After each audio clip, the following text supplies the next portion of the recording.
X é aproximadamente 10 vezes a inércia em Y, no perfil Y. Então, ou seja, a maior inércia é em X. Não é? Então, tipo de seção e eixo de flexão. Caso 1. Seções I e H, que é esse caso aqui, com dois eixos de simetria. Ou seja, ele é simétrico em relação a Y e é simétrico em relação a X. E seções U não sujeitas a momento de torção, fletidas em relação ao eixo de maior momento de inércia. A flexão aqui ocorre em torno do eixo X, que é o maior momento de inércia. Então eu utilizaria esse caso aqui. Seções I ou H fletidas em relação ao eixo de maior momento de inércia, que é o eixo X. Aí a norma já apresenta pra gente, olha só como é que é fácil. Ele já mostra que eu tenho que calcular FLT, FLM e FLA. Inflamagem lateral com torção foi o que a gente acabou de ver. Então qual é o primeiro passo na FLT? Eu vou calcular o lambda do meu perfil, que é o comprimento destravado, que é LB, dividido pelo raio de giração em relação ao eixo Y, que é o menor raio. Quando eu calculo o lambda, eu vou calcular o lambda P também. Eu sempre tenho que comparar o lambda com o lambda P. Lambda P 1,76 da raiz quadrada de FY. Pronto, calculei esses dois. Aí eu comparo. Se o lambda for menor que lambda P, a gente vai cair. Se lambda é menor que lambda P, a resistência é a máxima. Ou seja, o meu perfil consegue atingir o momento de plastificação. Então aqui eu tenho a equação. Cai no caso A. Seria o caso A. Ou seja, lambda é menor ou igual a lambda P. A resistência é o momento de plastificação, MPL, dividido pelo coeficiente de ponderação, γ1. Pronto. Oi? É 1,1, é o mesmo que a gente utilizava. Então olha só, pessoal. Se o lambda é maior que lambda P, observe. Pessoal, se o lambda é menor que lambda P, eu utilizo a equação A. Se o lambda é maior que lambda P, eu preciso calcular o lambda E. Ver nota 1. A gente vai lá na nota 1. Aí a norma apresenta pra gente a equação. Calculei o lambda E. Aí agora eu comparo. Eu já tenho os três valores. Tenho lambda, lambda P e lambda E. Então olha só.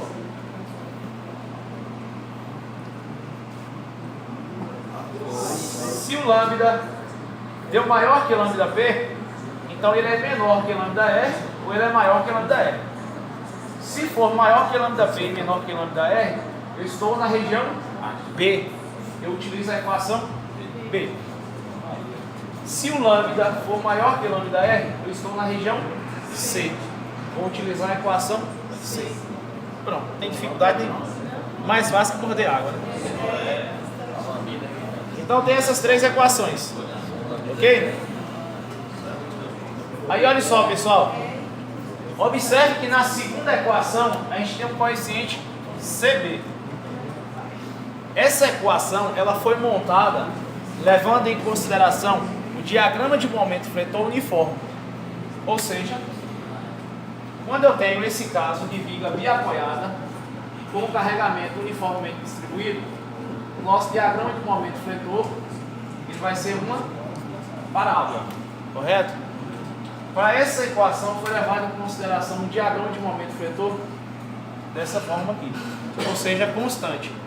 Eu só tenho flexão pura, só momento. Só que na prática é quase impossível correr isso daqui, flexão pura. Então sempre a gente vai ter flexão com esforço cortante. Então para ocorrer isso daqui, pessoal, minha cortante tem que ser zero. Eu não tenho cortante ao longo da barra, ou seja, eu não teria força nenhuma. Só momento dos apoios aqui, por exemplo. Então olha só. Se o diagrama de momento fletor for constante, meu CV vale quanto? 1. Que a equação geral é essa, ela foi baseada nisso daqui. Ok? Então a gente tem isso daqui, ó. A gente tem essas geometrias para o diagrama de momento fletor. Então o primeiro caso é o diagrama constante, que é a flexão pura. O coeficiente vale 1. Se o diagrama de momento fletor for um triângulo, o coeficiente CB 1,67. Se for dessa forma aqui, 2,27. Se for uma parábola, 1,14. Ou seja, o CB é um coeficiente de correção do diagrama de momento fretor. Beleza, e caso eu não tenha nenhuma dessas figuras aqui, aí entra a equação geral, que é essa daqui. Beleza? Então, CB, eu vou pegar a minha barra e vou dividir em 4 trechos.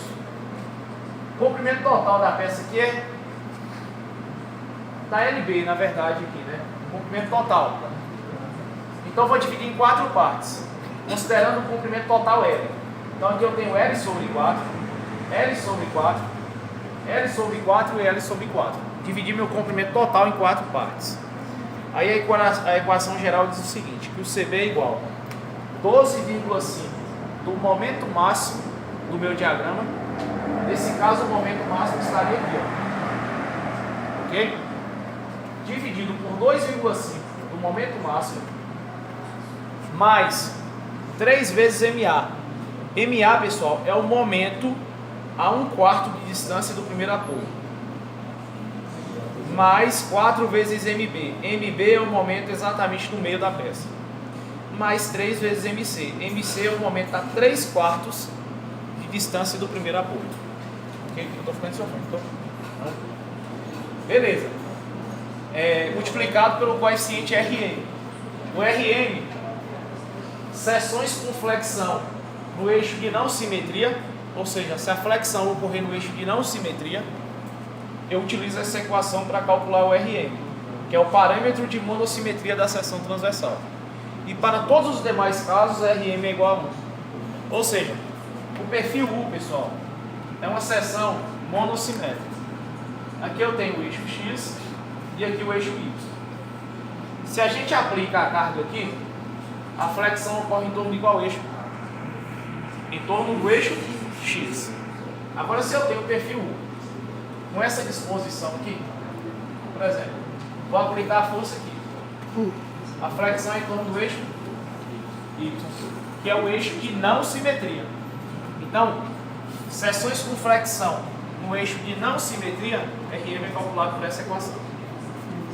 Ok? Oi? Pode sim. O M máximo ficou claro? É o maior momento da seção. Tipo assim, ó, esse aqui é o diagrama de momento. Esse aqui é o diagrama. Qual é a região que apresenta o maior pico aqui? Aqui. Correto? Então, meu momento máximo está exatamente aqui. Então, eu vou pegar o momento máximo, ele não tem um ponto fixo, não. Eu vou pegar 12,5 do momento máximo, dividido por 2,5 do momento máximo, mais 3 vezes MA. MA é o momento a 1/4 de distância a partir do primeiro ponto. Ou seja, 1/4 da distância. É o MA. Tem muito tempo, hein? Do primeiro ponto. Isso aí. O MB é o momento exatamente no meio da peça.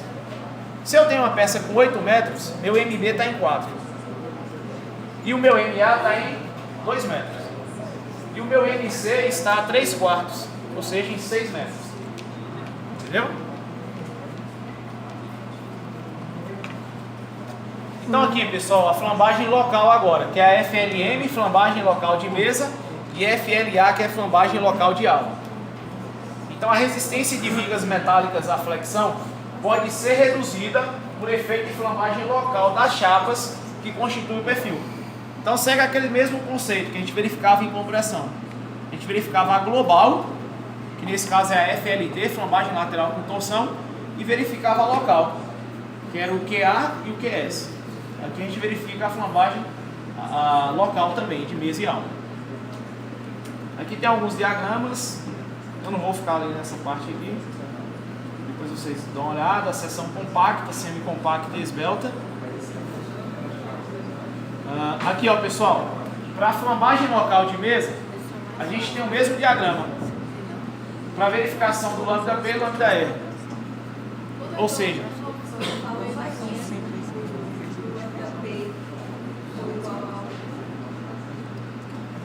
pode acontecer. Aí, olha aqui, ó.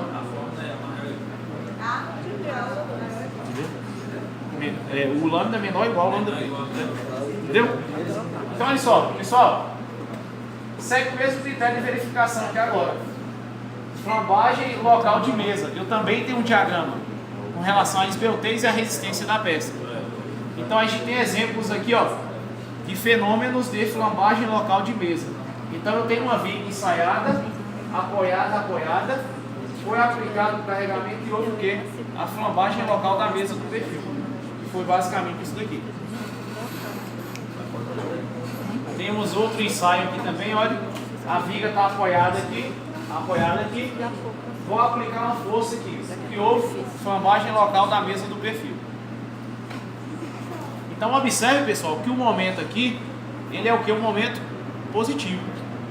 Olha só, eu tenho uma viga biapoiada com carregamento para baixo.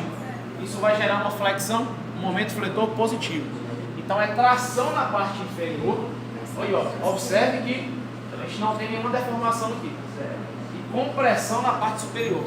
Por isso que houve flambagem local da mesa superior e não da inferior. Se a gente aplicasse essa força não de cima para baixo, de baixo para cima, a deformação ocorreria na mesa inferior. Ok? Para a flambagem local de alma, da mesma forma, a gente tem os diagramas aqui de lambda P e lambda R. Aqui um fenômeno de flambagem local da alma do perfil. Ok? Flambagem local da alma, flambagem local das mesas do perfil. Pessoal, olha só. Para verificação, observação aqui rapidinho. Para verificação da FLT, eu tenho essas três equações, correto? Observe que aqui eu tenho CB. Para verificação de FLM e FLA, eu continuo com as mesmas equações. A única diferença é que eu não tenho CB. Qualquer um. Ok? Para FLM e FLA. E por fim, eu verifico tudo nessa tabela aqui. FLT, FLM e FLA. Primeiro passo, calcular o lambda. Próximo passo, calcular o lambda P. Se o lambda é menor que lambda P, a gente trabalha com a primeira equação. Se deu maior, eu calculo o lambda R. Aí agora eu verifico. Lambda é maior que lambda P, é menor que lambda R. Pronto, então eu utilizo a equação B. Lambda é maior que lambda R, então é a equação C. Mais fácil que morder água. Agora, temos algumas notas aqui. E aqui, pessoal, a parte de verificação do cisalhamento. Então, ó, a flexão pura, como a gente já viu, é quase impossível que ocorra na prática, né? Então, geralmente, a gente tem algum carregamento vertical. E se eu tenho carregamento, isso vai gerar o quê? Esforço cortante. A gente sempre tem que trabalhar em conjunto, cortante e momento fletor. Praticamente em 100% dos casos. Ou seja, então a gente tem que dimensionar a peça também para resistir ao esforço cortante. No perfil I, pessoal, que é o mais indicado para flexão e é o mais usual em vigas de edifícios, a gente considera que as mesas do perfil não resistem ao esforço cortante. Ou seja, só a alma do perfil ficará responsável pela resistência ao esforço cortante. É como se fossem os estribos de uma viga de concreto, por exemplo. Beleza? Então, qual é a equação para a plastificação devido ao esforço cortante? Lá a gente tem o que? MPL, que é o momento de plastificação. Aqui a gente tem VPL, que é esforço cortante de plastificação. É 0,6 vezes AW vezes a tensão de escoamento. Quem é o AW? Pessoal, se eu tenho uma viga aí,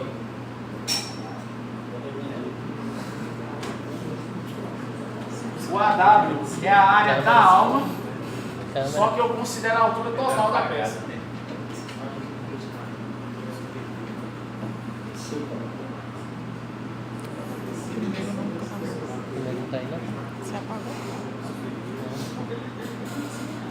Ficou claro aí, pessoal? No cálculo do esforço devido à plastificação VPL, devido ao esforço cortante, é 60% da área W multiplicado por FY. FY na tensão de escoamento O AW é a área da alma, considerando toda a seção, a altura da seção. Ou seja, a espessura da alma TW vezes a altura total da seção QT. E não a altura H da alma, a altura total.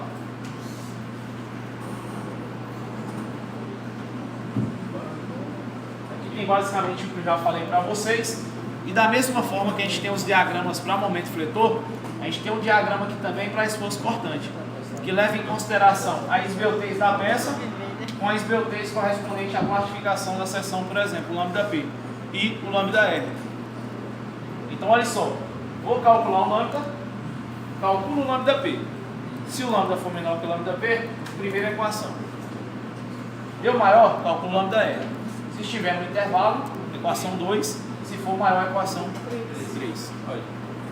Pronto? Pessoal, eu tenho. Deixa isso aqui, acho que eu falo logo que a gente resolve. Eu nem pensei que é só 3 folhas. Eu coloquei 4. Aumenta. Coloca 2-0. 2 a 5. São 4 ações. Primeira revisão. Primeira revisão. Quê? Não lembro. Mas não precisa ser copiar nada daquele assunto. Deus me livre. Pessoal, Copia. Não tá copiando. Não tá copiando.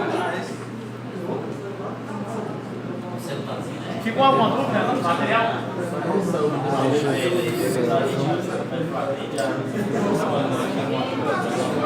Com medo, velho. Oi?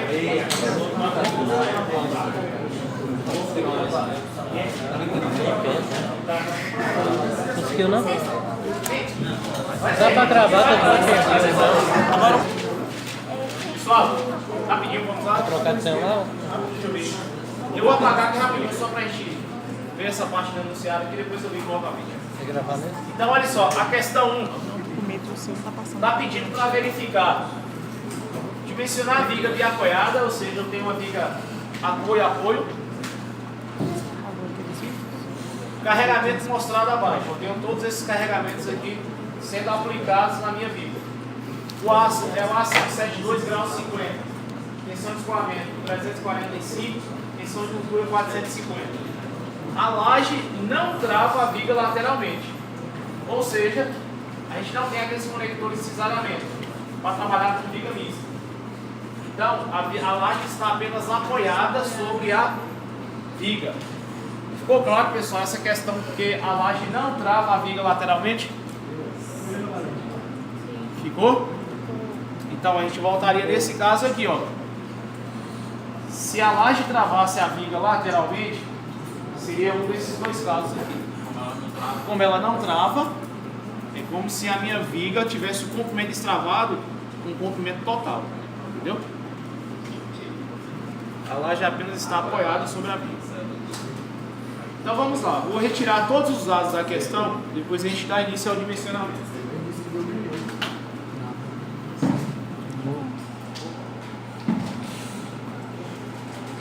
Achei que eu tô muito legal.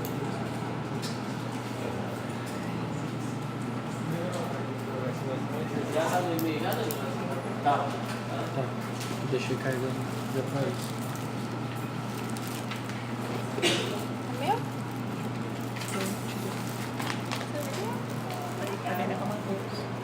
Né? O caso que eu ia ver Matheus hoje.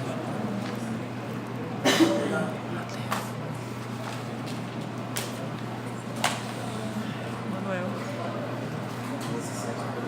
Tava em boa cadeira.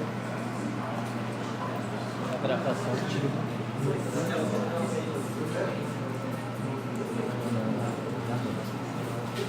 Vai ter que ver estrutura aumentada.